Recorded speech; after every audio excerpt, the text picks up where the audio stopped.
एक छोटा सा गांव में रघु नाम का एक लड़का था जो अपने आलसी स्वभाव के लिए मशहूर था। उसकी माँ सुमित्रा देवी हमेशा उसे टोकती रहती थी, रघु उठो कुछ काम करो। लेकिन रघु हमेशा हंसकर कहता, अरे माँ, आराम ही तो जरूरी है। एक दिन की बात है, सुमित्रा देवी ने सोचा कि अब रघु को एक सबक सिखाना पड़ेगा। उन्होंने गांव के सबसे बुद्धिमान व्यक्ति पंडित जी से सलाह ली। पंडित जी ने कहा, उसे एक चुनौती दो, उसे साबित करना होगा कि वो आलसी नहीं है। सुमित्रा देवी ने रघु को बुलाया। रघु, मैं तुम्हें एक चुनौती देती हूँ। अगर तुम अगले सप्ते में गांव के सबसे बड़ी पेड़ पर चढ़कर फल लाए तो मैं तुम्हें एक नया मोबाइल दिला दूंगी। रघु ने तुरंत कहा, माँ, पेड़ पर चढ़ना तो कठिन है, क्या मैं कुछ और कर सकता हूँ? सुमित्रा देवी मुस्कुराई,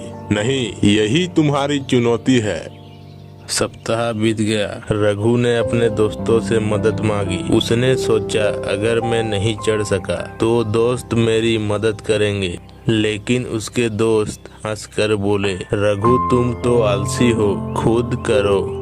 अंत में रघु हिम्मत जुटाई और पेड़ पर चढ़ने का प्रयास किया।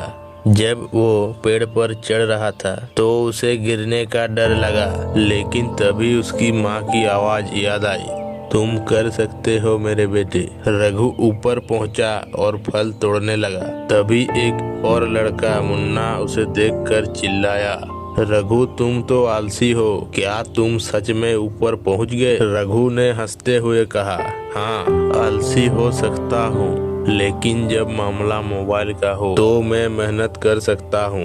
जब रघु फल लाकर अपनी माँ को दिखाए तो सुमित्रा देवी ने खुशी से कहा, मैंने तुम्हें एक सबक सिखाया है, मेहनत का फल मीठा होता है। रघु ने हंसते हुए कहा, माँ, अब मैं आलसी नहीं रहूंगा। आपने मुझे सिखा दिया है कि कभी कभी मेहनत करना जरूरी है।